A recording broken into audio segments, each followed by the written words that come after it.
भारतीय संस्कृति में सामाजिक और सांस्कृतिक जहर का उद्भव ब्राह्मणी ग्रंथों द्वारा ज्ञान की भावना है।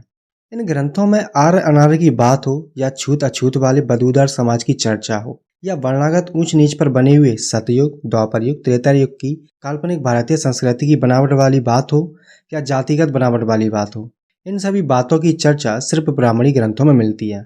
वरना कई हजार वर्षों वाली भारतीय सभ्यता के असंख्य साक्ष्य और प्रमाण आज उत्खनन में मिले हैं, लेकिन किसी भी साक्ष्य में ऐसी कोई भी सभ्यता संस्कृति नहीं मिली है। अब भारत की दूसरी सांस्कृतिक सामाजिक व्यवस्था परिवर्तन का दौर आ गया था।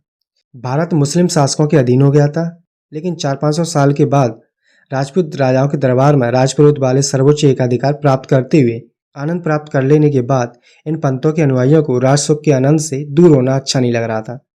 इसी का परिणाम ये हुआ कि शैव पंथियों के आचार्य और वैष्णव पंथियों के आचार्य लोग एकीकृत रूप से मुगलों के शरणागत में समर्पण करते हुए भारतीय राजाओं से अलग हो रहे थे। अपने को सामान्य भारतीयों से अलग स्थापित करना शुरू कर दिया था।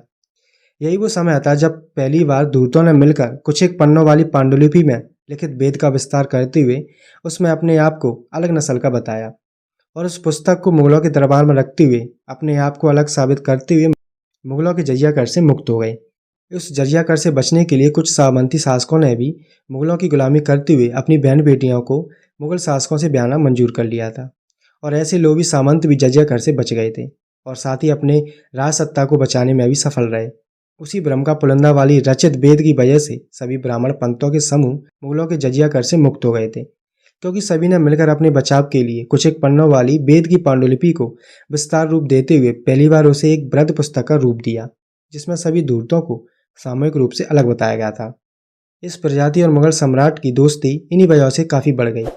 भारत में पहले के काल वाली जितनी भी बौद्धिक संपदा थी, उन सभी को या तो रूपांतरित करने का काम शुरू कर दिया था या फिर इन मुगल सम्राटों द्वारा नष्ट करवाते हुए इन स्थानों पर शैव और वैष्णव पंथियों के मठ मंदिर बनाना शुरू कर दिए थे, जिसे आज वैदिक परंपरा का उद्भव माना जाता है।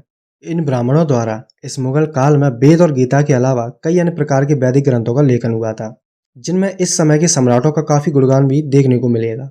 चुन चुनकर बौद्ध सभ्यता को खत्म करना और उस जगह पर शैव और वैष्णव पंथियों की अपनी आपसी दुश्मनी को खत्म करते हुए वैदिकता के नाम पर संपूर्ण भारतीय समाज का शोषण होना प्रारंभ हो गया था। भारतीय समाज मुगलों के अधीन रहते हुए इन ब्राह्मणों के द्वारा स्थापित वैदिक कुरीतियों से उबल रहा था। वर्णागत और सामाजिक छुआछूत की स्थिति उच्चतम स्तर पर पहुंच गई थी। इस काल में बहुसंख्यक वर्गों के बहुत सारे लोग इन ब्राह्मणों के छुआछूत से परेशान होकर उनसे बचने के लिए तत्कालीन विदेशी शासक वर्ग के अनुयायी होते हुए उनके संप्रदाय को अंगीकार कर लिए थे, जिनमें दूतों द्वारा बनाई हुई छुआछूत व्यवस्था द्वारा बहुसंख्यक वर्णों का शोषण नहीं होता था। हर मुगल सम्राट के दरबार में इन ब्राह्मण भाटों का स्थायी निवास सलाहकार के रूप में हो गया था।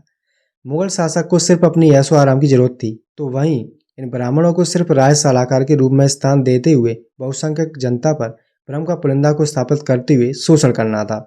इस तरह दोनों फायदे में रहे। मुगल सम्राटों को सारे ऐशो आराम की सभी जरूरतें दूतों द्वारा उनके महल में उपलब्ध होने लगी।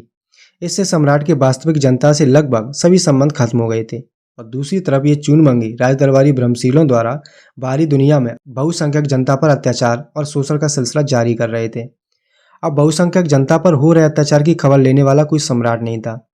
उसे तो अब सिर्फ अपने दरबारियों की आंखों से ही अपनी राजसत्ता को देखना सुनना सुहाना लग रहा था। भारतीय मुगलिया सल्तनत की सच्चाई कई सौ वर्षों तक ऐसे ही चलती रही। सभी मुगल सम्राट अपने 9 रत्नों या दरबारी सलाहकारों के अधीन रहते हुए अपने किले के अंदर अय्याशी की जिंदगी में जीने को मस्त थे और मुगलिया सल्तनत के नाम पर सभी भारतीय जनमानस का दोहन ये चूनमंगे दरबारी और भ्रमशील सलाहकार कर रहे थे। इसी दोहन का परिणाम ये हुआ कि भारत में एक नई सामाजिक क्रांति के रूप में कबीरदास गुरु नानक द्वारा नई सामाजिक व्यवस्था का निर्माण हुआ, जिसका नाम गुरु समुदाय था। इसे आज लोग सिख समुदाय के रूप में जानते हैं। ये विशुद्ध रूप से मुगल काल में ब्राह्मणी व्यवस्था के खिलाफ बगावत थी, जो आज एक अपनी नई धार्मिक सांप्रदायिक और सामाजिक पहचान बनाते हुए उस ब्राह्मणी संस्कृति के बिल्कुल ही विपरीत खड़ा है। भारत के अंदर इस सामाजिक क्रांति से इन चूनमंगों की चूल्हें हिलने लगी थी, क्योंकि अब भी जिनका दोहन करते हुए अपने आप को सर्वोच्च कहते हुए अपने कपोल कल्पित दर्शन की डींगा हाका करते थे, अब शोषित जनता ही उनके नीचे से हटने लगी थी। तो इन चूनमंगों की कौन सुनता। इन्हीं सब चिंताओं की वजह से दूतों ने अपने दर्शन के नाम में कुछ संशोधन और कुरीतियों में कुछ परिवर्तन करते हुए इसको नए रूप में पेश करने की तैयारी शुरू कर ली। इसी तरह के पहले प्रयास के रूप में आर्य समाज का अवतरण होता है। अब पहले के पीड़ित बहुसंख्यक जनता के बीच में आर्य समाज द्वारा प्रचारित किया गया कि भारतीय संस्कृति वैदिक थी, लेकिन जन्मजात वर्णागत नहीं थी। ये कहा गया कि पूर्व के दूतों द्वारा सभी को मूर्ख बनाया गया था। वैदिक संस्कृति में लोग अपने कर्मों के द्वारा अपने वर्ण का निर्धारण करते थे, इसलिए आप लोग समाज सुधारक संत कबीरदास जी या गुरु नानक जी के द्वारा स्थापित गुरु संप्रदाय में नहीं जाएं। सभी बहुसंख्यक वर्गों के लोगों को फंसाने के लिए कबीर की सामाजिक क्रांति की मुहिम में रोड़ा बनने का काम आर्य समाज द्वारा शुरू किया गया था। अब गुरु नानक जी वाली सामाजिक क्रांति की मुहिम को कम करते हुए फिर से आर्य समाज के नाम पर फिर से भारतीय जनमानस पर इन कपटियों का एकाधिकार होने लगा। इसने अपनी पुरानी दर्शन वाली किताबों में हेरफेर करते हुए नए रूप में सत्यार्थ प्रकाश ग्रंथ की रचना की। अब इस सत्यार्थ प्रकाश को वेद, गीता, रामायण, उपनिषद जैसे सभी पहले की पुस्तकों में कुछ न कुछ शुद्धिकरण करते हुए परिवर्तित रूप में लिपिबद्ध करते हुए बाजार में प्रसारित करने लगे। इस नई बदली हुई पुस्तक को पढ़कर बहुसंख्यक वर्ग के लोग झूमने लगे। सभी बहुजनों को पहले की ब्राह्मणी संस्कृति में यज्ञोपवीत से वंचित रखा गया था, लेकिन इस आर्य समाज की संस्कृति में सभी बहुजनों को यज्ञोपवीत वाले पाखंड से बांधने का कार्य जोर शोर से होने लगा था। इसमें बहुजनों को भी आर्य विधि द्वारा होने वाले कर्मकांड का कर्ता नियुक्त किया जाने लगा था, लेकिन उस आर्य समाज के सर्वोच्च पद पर धूर्त प्रजाति को छोड़कर किसी भी बहुजन कर्मकांडी को नहीं बैठाया गया था।